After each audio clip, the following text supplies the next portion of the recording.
How do you turn your to-do list into an actual plan every day? How do you know what you're even supposed to do in your business today? How do you fit your work and around your meetings and your appointments and your responsibilities? Today we're going to talk about exactly that.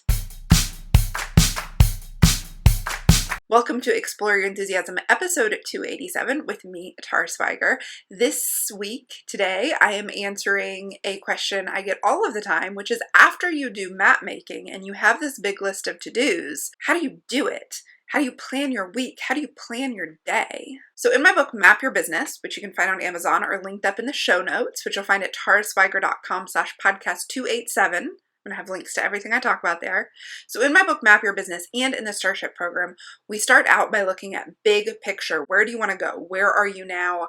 Where do you hope to get to? And then we break it down into goals for the year and then goals for the next 3 to 6 months. And then in the second half of it, we break that goal down into actionable projects and to-do lists so that when you're done with map making, you know what you need to do to reach your next goal. But what happens once you have that list? How do you actually do and follow through on your action steps to reach your goal? Because you can't get it all done in one day. The day you might get map making done in one day and then think, when am I ever going to do this?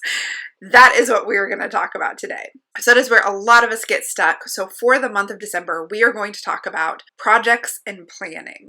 Super excited to do this mini series on projects and planning because I love to nerd out about this stuff. So today we're going to talk about how I use paper planners to get stuff done each week, especially with a lot of appointments, what I've done in the past, what I'm currently doing now. Next week, we are going to talk about using a digital task management software. Specifically, I use Asana. We'll talk a little bit about that. And if you have any questions about a specific one that you use, you can send them in between now and then in our Facebook group, which I'll talk about in a minute. The week after that, we're going to talk about how to choose a project. If you have a lot of big projects in front of you, how do you pick the one that you're really going to go all in on, especially because it's the beginning of the year. So on January 1st, we will kick off the new year with an episode about how to plan your best year ever. So I hope you subscribe and you keep tuning in to this little mini project planning series we're going to have here on Explore Your Enthusiasm. If you've been following me on Instagram or YouTube, then you know that this year, 2019, I started using a real paper planner for the first time ever, in part because I'm having so many more meetings because of foster care. I just needed a different system. So I'll talk about how I use that in a minute, but first let's talk about what I did for years and years as I started my business and grew it and how that worked for me. So before 2019, I used to just write everything down in my journal. I had usually a Moleskine journal or any kind of journal that was like that size, like I think it's called A4 size. And I would write down anything, work, personal, journaling, to-do lists, projects. It all went into one notebook. So in each week, I'd look at what my big goals are, what projects are involved in reaching those goals, and I'd write down the project that I was going to work on this week. I would also write down any of my ongoing every week projects, the podcast, the newsletter, the Instagram posts, any specials I was going to do where I needed to talk about or marketing focuses, any of my big projects towards working towards my goal. I would write down at the beginning of the week, usually Sunday or Monday, big list of projects, any to-dos I could think of underneath them, try to just get it all out on paper. And then what I do, usually each morning, is I would wake up, have my cup of coffee, look at my list of projects, pick 2 to 3 tasks to be my priorities for that day, flip a page, write them down at the top of the page. Now I would also do a little bit of journaling on that page and be ready to go. That means I'm writing them down a couple times. I'm writing them on the weekly list, I'm writing on them on the daily list. Sometimes if I get distracted and I find myself distracted, I will stop midday and write down my list of what my priorities are again, because writing helps focus it and having the list directly in front of me. Sometimes it's just a post-it note in front of me. Sometimes it's just a scrap of paper or a napkin while I'm working at a coffee shop. Just to have the list really focuses me on what I need to do and helps me to keep myself from getting distracted. So I usually spent the first half of my week doing things that I had to get done that week, either things that had deadlines that week or things that I did every week, like the podcast. And then I would spend the second half of the week doing things that were bigger projects, longer term projects that weren't necessarily due that week. If I ever didn't get to something that was on that list for the week, which happened all the time, there's always something, it would just get pushed forward to the next week. As you hear me describing this, you might think that sounds a lot like bullet journaling. Not the fancy bullet journaling where you draw in all the cool stuff, but just like the basic how to bullet journal video we've all seen. When I saw that, I was like, oh, that's what I do. I write down everything I need to do. I pick a day to do it on, like that day, I choose it, and then I just move forward about it if it doesn't get done. It's not fancy, it's not pretty, it's in amidst everything else, but it really, really works for me because all I have to do is take that one Moleskine journal with me everywhere. I take it to the coffee shop. I take it to when I'm sitting in a doctor's office meeting. I take it next to me when I'm sitting at my computer at home. That goes with me everywhere. I jot down anything, and that way it's all together. I love that. I highly recommend one notebook for everything because I know it's so tempting to get different notebooks and planners for everything. And unless you're just always working in the same spot, I find it doesn't work for me because I like to go out and sit at coffee shops to work or be at the library, or I come up with ideas when I'm talking to somebody. I was going to say over a cup of coffee, but that really makes it sound like I only go to coffee shops, which is partly true. I should note that during this time, when I would see photos on the hashtag planner addict or happy planner, I would think, who has time for all that embellishment? Like, I don't know if you know what I'm talking about, but there are these beautiful planner pages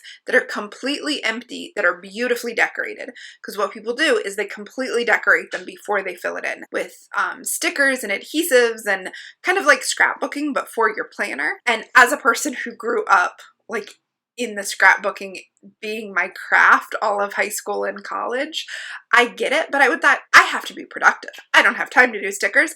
I gotta get stuff done. I was kind of a jerk about it in my own head. I never said anything jerky to other people, but when people would point it out to me, like my mom would be in the store and she'd be like, what about this? Have you seen this? Do you follow this person? I'd be like, I don't have time for that. I have to be effective in my to-do lists. So they're messy, but they are mine and they get things done. Like, I don't have time to put on stickers. I'm working. But then my life blew up, aka I had a toddler. All of a sudden, I wasn't productive at all. I never had my journal on me when I needed it. I found myself writing notes on Post-its scattered all around the house. And above anything else, the girl had meetings, appointments, visitations. She was way busier than I had ever been in my life. She had to be these places at very specific times, often with 20 to 30 minute driving times. So I never knew if I was going to have the time, the energy, or the focus to get the stuff done that I put on my list to begin with. So in early January, I found myself really frustrated. My system wasn't working. The journal wouldn't be around me. I would write something down on a Post-it note only to have the toddler like scribble all over it. I would forget to open my journal for days. So I would have time for work, but not be sure what to work on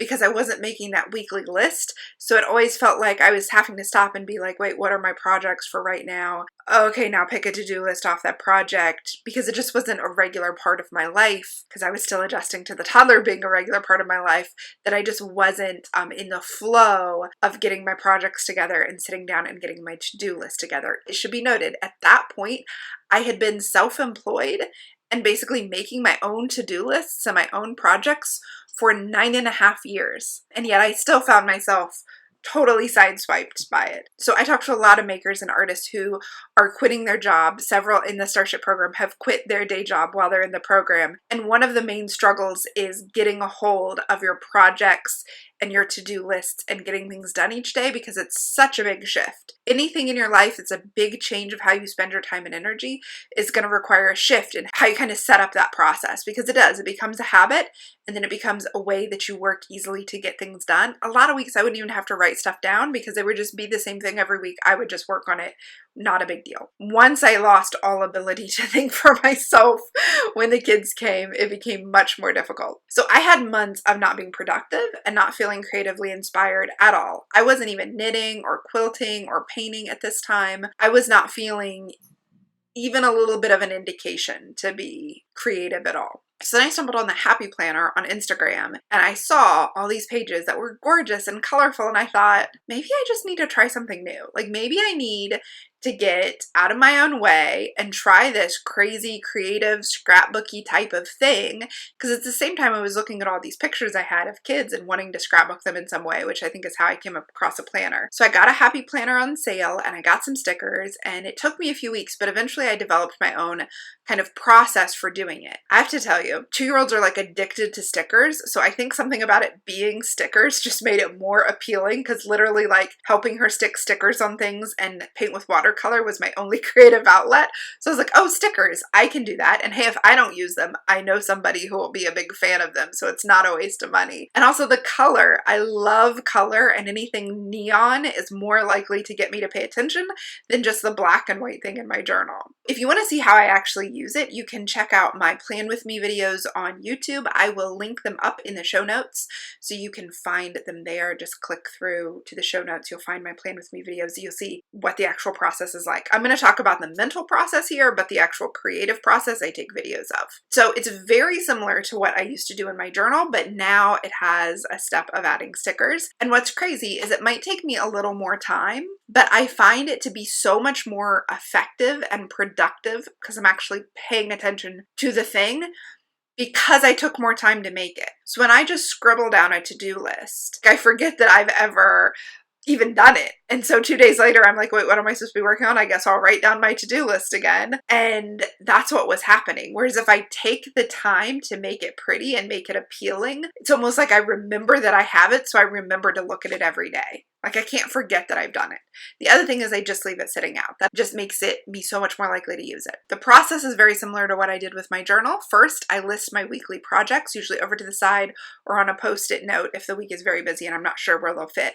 Then I look at all the appointments I have for the week. I keep these on my phone. Whenever anybody makes an appointment with me or sends me, this appointment has been made for your foster kid, I put it in my Google Calendar, which is on my iPhone. And so I open up my iPhone each Sunday when I do my planner for the week. I look at all the appointments. I usually put the same kind of sticker box everywhere where there's an appointment.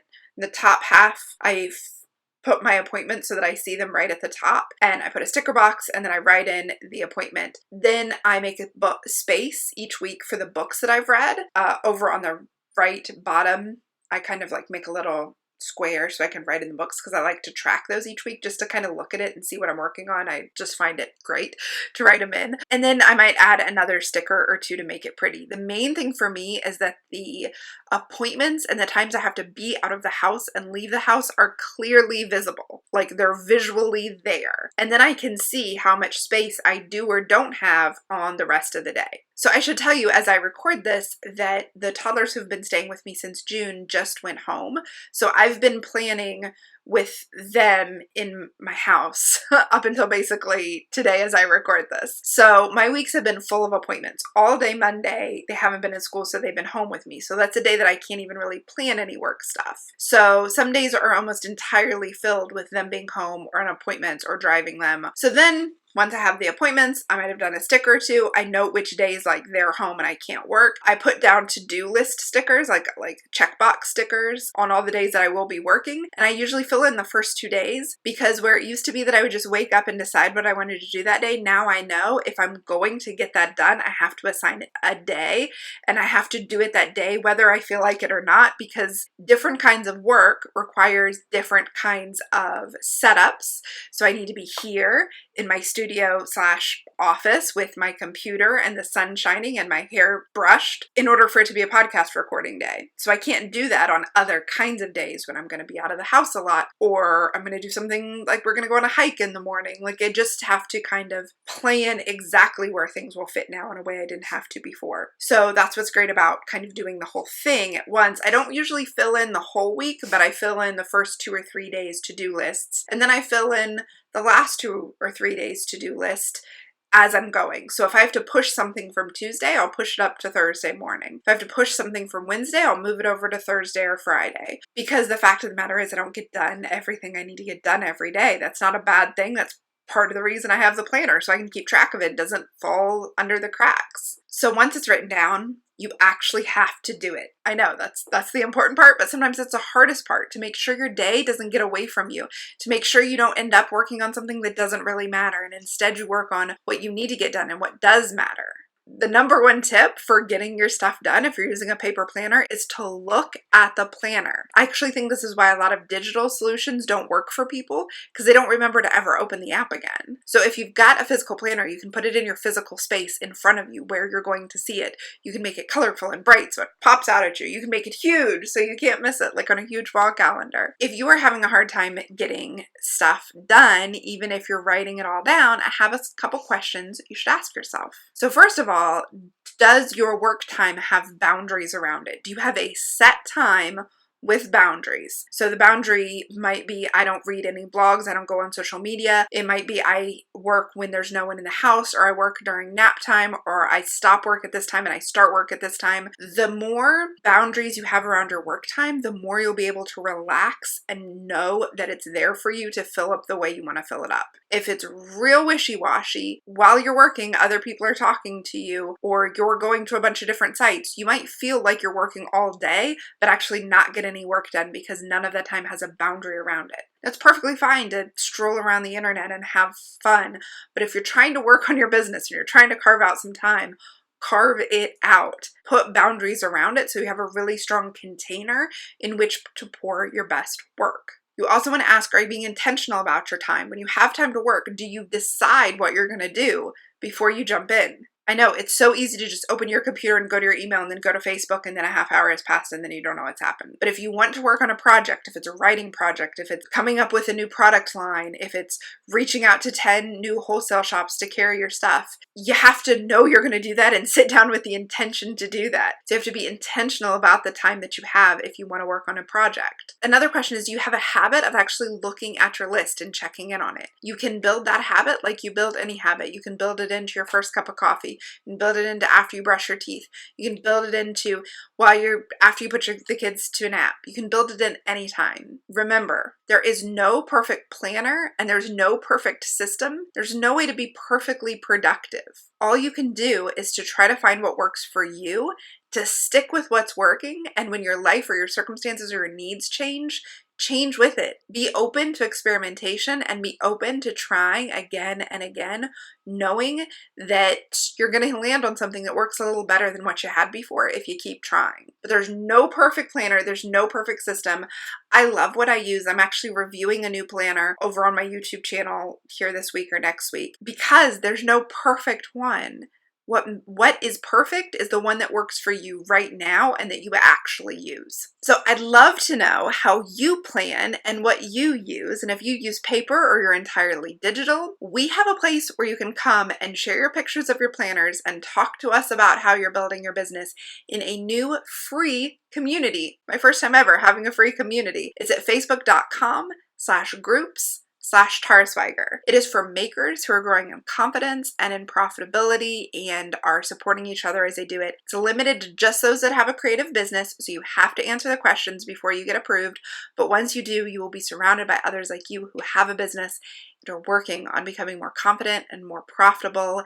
And you can share with us what kind of planners you use and what you love. I'll share a couple of my planning videos in there this week. So go check it out, facebook.com/groups/Tarsweiger, or go over to my website to the show notes, scroll down through the show notes and click on the link there to join the group. And remember to tune in next week where I'm going to share how I use my task management software, Asana, to keep track of tasks that I pass back and forth between me and members of my team. It's how I keep track of everything for this podcast and my program. And if you have any questions about something you'd like us to cover on the podcast, you can come ask it in the new Facebook community. Thank you so much for listening, and I wish you a productive, enthusiastic week.